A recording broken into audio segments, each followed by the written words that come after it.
The White People, by Arthur Machen. Prologue. Sorcery and sanctity, said Ambrose. These are the only realities. Each is an ecstasy, a withdrawal from the common life.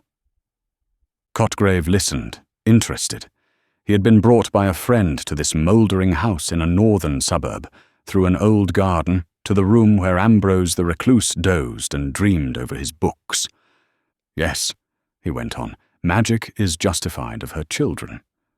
There are many, I think, who eat dry crusts and drink water, with a joy infinitely sharper than anything within the experience of the practical epicure. You are speaking of the saints? Yes, and of the sinners too. I think you are falling into the very general error of confining the spiritual world to the supremely good, but the supremely wicked, necessarily, have their portion in it. The merely carnal, sensual man can no more be a great sinner than he can be a great saint. Most of us are just indifferent, mixed-up creatures. We muddle through the world without realizing the meaning and the inner sense of things, and consequently, our wickedness and our goodness are alike second-rate, unimportant. And you think the great sinner, then, will be an ascetic as well as the great saint? Great people of all kinds forsake the imperfect copies and go to the perfect originals. I have no doubt but that many of the very highest among the saints have never done a good action, using the words in their ordinary sense. And on the other hand, there have been those who have sounded the very depths of sin, who all their lives have never done an ill deed. He went out of the room for a moment, and Cotgrave, in high delight, turned to his friend and thanked him for the introduction. "He's grand," he said. "I never saw that kind of lunatic before." Ambrose returned with more whiskey and helped the two men in a liberal manner. He abused the teetotal sect with ferocity as he handed the seltzer, and pouring out a glass of water for himself, was about to resume his monologue when Cotgrave broke in. "I can't stand it, you know," he said. "Your paradoxes are too monstrous. A man may be a great sinner and yet never do anything sinful. Come." "You're quite wrong," said Ambrose. "I never make paradoxes. I wish I could. I merely said that a man may have an exquisite taste in Romane Conti, and yet never have even smelt 4 ale. That's all, and it's more like a truism than a paradox, isn't it? Your surprise at my remark is due to the fact that you haven't realized what sin is. Oh yes, there is a sort of connection between sin with the capital letter and actions which are commonly called sinful, with murder, theft, adultery, and so forth, much the same connection that there is between the A, B, C, and fine literature.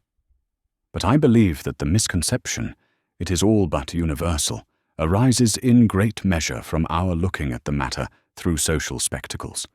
We think that a man who does evil to us and to his neighbors must be very evil. So he is, from a social standpoint. But can't you realize that evil in its essence is a lonely thing, a passion of the solitary, individual soul? Really, the average murderer, qua murderer, is not by any means a sinner in the true sense of the word. He is simply a wild beast that we have to get rid of to save our own necks from his knife. I should class him rather with tigers than with sinners. It seems a little strange. I think not. The murderer murders not from positive qualities, but from negative ones. He lacks something which non-murderers possess. Evil, of course, is wholly positive, only it is on the wrong side. You may believe me that sin in its proper sense is very rare. It is probable that there have been far fewer sinners than saints. Yes, your standpoint is all very well for practical, social purposes. We are naturally inclined to think that a person who is very disagreeable to us must be a very great sinner. It is very disagreeable to have one's pocket picked, and we pronounce the thief to be a very great sinner. In truth, he is merely an undeveloped man. He cannot be a saint, of course. But he may be, and often is, an infinitely better creature than thousands who have never broken a single commandment. He is a great nuisance to us, I admit, and we very properly lock him up if we catch him.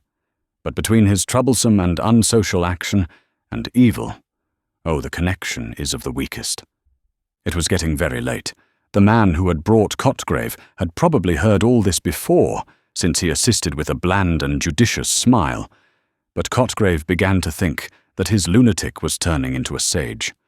"Do you know," he said, "you interest me immensely." "You think, then, that we do not understand the real nature of evil?" "No, I don't think we do. We overestimate it, and we underestimate it.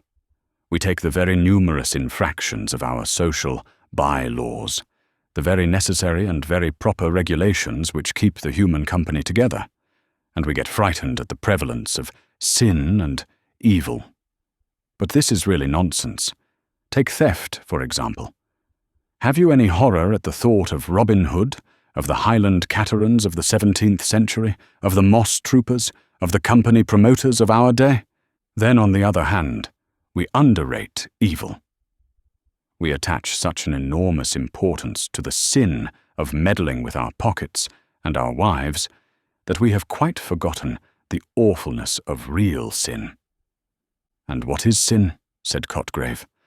"I think I must reply to your question by another. What would your feelings be, seriously, if your cat or your dog began to talk to you and to dispute with you in human accents? You would be overwhelmed with horror. I am sure of it. And if the roses in your garden sang a weird song, you would go mad. And suppose the stones in the road began to swell and grow before your eyes, and if the pebble that you noticed at night had shot out stony blossoms in the morning. Well, these examples may give you some notion of what sin really is." "Look here," said the third man, hitherto placid. "You two seem pretty well wound up. But I'm going home. I've missed my tram, and I shall have to walk." Ambrose and Cotgrave seemed to settle down more profoundly when the other had gone out into the early misty morning and the pale light of the lamps. "You astonish me," said Cotgrave. "I had never thought of that. If that is really so, one must turn everything upside down. Then the essence of sin really is—" "In the taking of heaven by storm, it seems to me," said Ambrose. "It appears to me that it is simply an attempt to penetrate into another and higher sphere in a forbidden manner. You can understand why it is so rare. There are few indeed who wish to penetrate into other spheres, higher or lower, in ways allowed or forbidden. Men, in the mass, are amply content with life as they find it. Therefore there are few saints, and sinners, in the proper sense, are fewer still, and men of genius, who partake sometimes of each character, are rare also. Yes, on the whole, it is perhaps harder to be a great sinner than a great saint. There is something profoundly unnatural about sin. Is that what you mean?" "Exactly. Holiness requires as great, or almost as great, an effort. But holiness works on lines that were natural once. It is an effort to recover the ecstasy that was before the fall. But sin is an effort to gain the ecstasy and the knowledge that pertain alone to angels, and in making this effort man becomes a demon. I told you that the mere murderer is not therefore a sinner.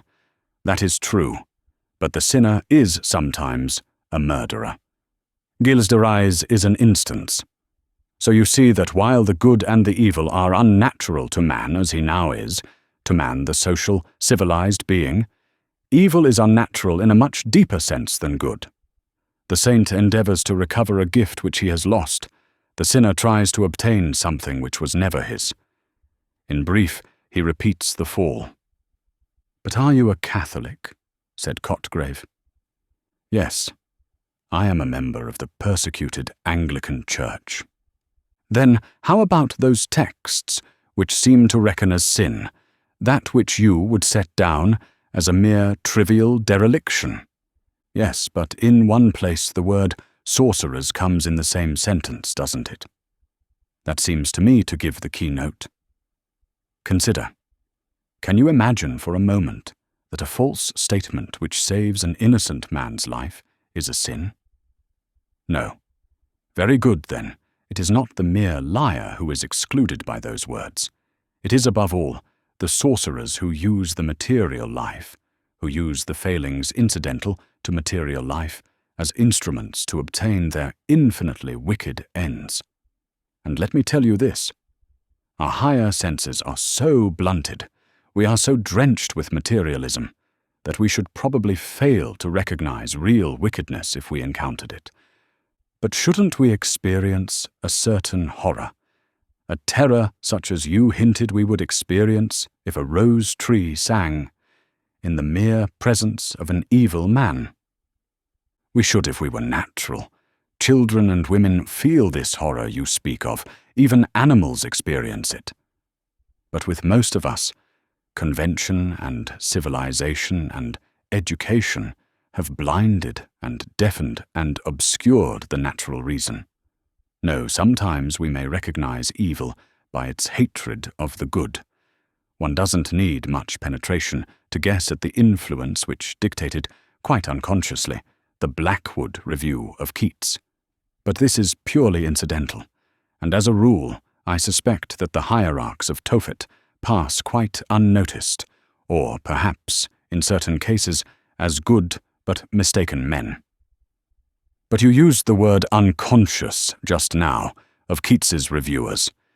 Is wickedness ever unconscious? Always. It must be so. It is like holiness and genius in this as in other points. It is a certain rapture or ecstasy of the soul, a transcendent effort to surpass the ordinary bounds. So, surpassing these, it surpasses also the understanding, the faculty that takes note of that which comes before it. No, a man may be infinitely and horribly wicked and never suspect it. But I tell you, evil in this, its certain and true sense, is rare, and I think it is growing rarer. I am trying to get hold of it all, said Cotgrave. From what you say, I gather that the true evil differs generically from that which we call evil. Quite so. There is no doubt an analogy between the two, a resemblance such as enables us to use, quite legitimately, such terms as the foot of the mountain and the leg of the table. And sometimes, of course, the two speak, as it were, in the same language. The rough miner, or puddler, the untrained, undeveloped tiger man, heated by a quart or two above his usual measure, comes home and kicks his irritating and injudicious wife to death. He is a murderer, and Gilles de Rais was a murderer. But you see the gulf that separates the two? The word, if I may so speak, is accidentally the same in each case, but the meaning is utterly different. It is flagrant Hobson-Jobson to confuse the two, or rather, it is as if one supposed that Juggernaut and the Argonauts had something to do etymologically with one another. And no doubt the same weak likeness, or analogy, runs between all the social sins and the real spiritual sins, and in some cases perhaps the lesser may be schoolmasters to lead one on to the greater, from the shadow to the reality. If you are anything of a theologian, you will see the importance of all this. I am sorry to say, remarked Cotgrave, that I have devoted very little of my time to theology. Indeed, I have often wondered on what grounds theologians have claimed the title of Science of Sciences for their favorite study, since the theological books I have looked into have always seemed to me to be concerned with feeble and obvious pieties, or with the kings of Israel and Judah. I do not care to hear about those kings. Ambrose grinned. We must try to avoid theological discussion, he said. I perceive that you would be a bitter disputant. But perhaps the dates of the kings have as much to do with theology as the hobnails of the murderous puddler with evil. Then to return to our main subject, you think that sin is an esoteric, occult thing? Yes. It is the infernal miracle, as holiness is the supernal. Now and then it is raised to such a pitch that we entirely fail to suspect its existence. It is like the note of the great pedal pipes of the organ, which is so deep that we cannot hear it. In other cases it may lead to the lunatic asylum, or to still stranger issues. But you must never confuse it with mere social misdoing. Remember how the Apostle, speaking of the other side, distinguishes between charitable actions and charity. And as one may give all one's goods to the poor and yet lack charity, so remember, one may avoid every crime and yet be a sinner. Your psychology is very strange to me, said Cotgrave, but I confess I like it, and I suppose that one might fairly deduce from your premises the conclusion that the real sinner might very possibly strike the observer as a harmless personage enough? Certainly, because the true evil has nothing to do with social life or social laws, or if it has, only incidentally and accidentally. It is a lonely passion of the soul, or a passion of the lonely soul, whichever you like. If, by chance, we understand it, and grasp its full significance, then indeed it will fill us with horror and with awe. But this emotion is widely distinguished from the fear and the disgust with which we regard the ordinary criminal, since this latter is largely or entirely founded on the regard which we have for our own skins or purses. We hate a murderer because we know that we should hate to be murdered, or to have anyone that we like murdered. So, on the other side, we venerate the saints, but we don't like them as we like our friends. Can you persuade yourself that you would have enjoyed St. Paul's company?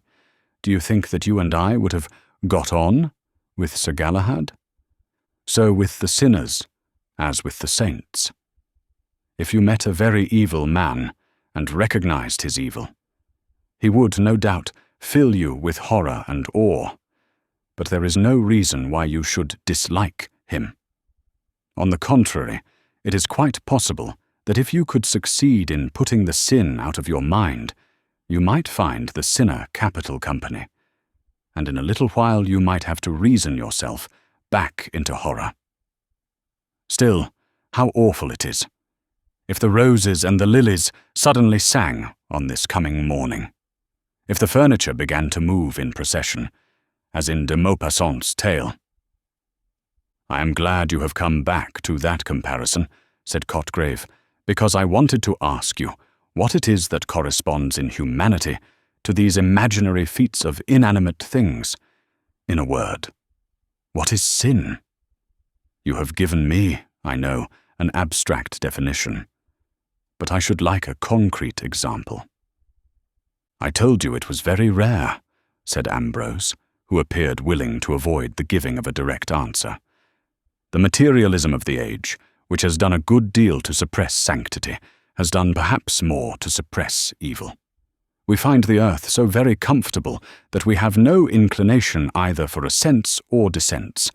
It would seem as if the scholar who decided to specialize in Tophet would be reduced to purely antiquarian researches.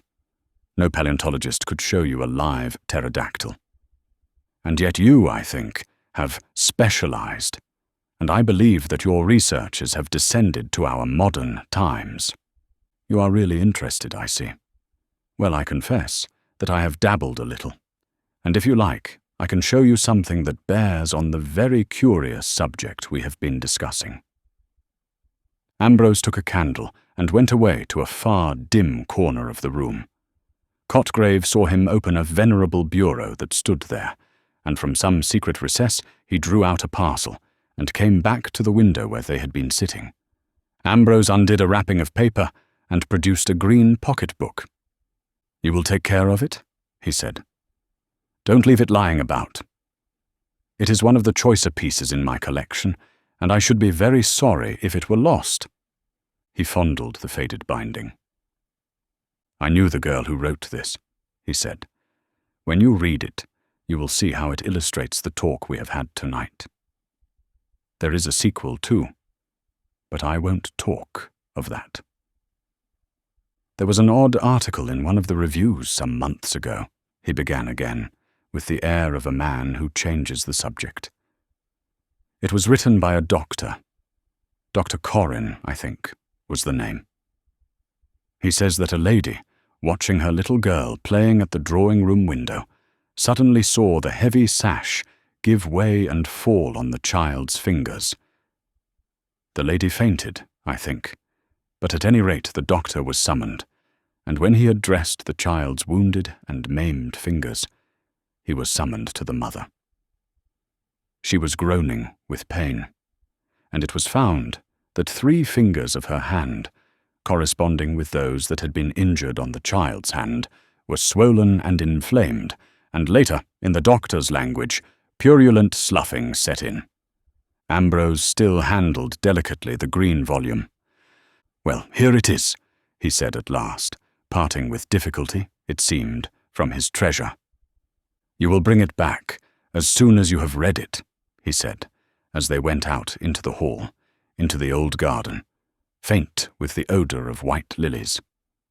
There was a broad red band in the east as Cotgrave turned to go, and from the high ground where he stood, he saw that awful spectacle of London in a dream. The end. Best audiobooks for free hopes that you have enjoyed this production of The White People by Arthur Machen. Please like this video and subscribe to our channel on YouTube and Rumble as your like and subscription are the support we need to create more great free content. Please look to our website at bestaudiobooksforfree.com for a complete list of our audiobooks.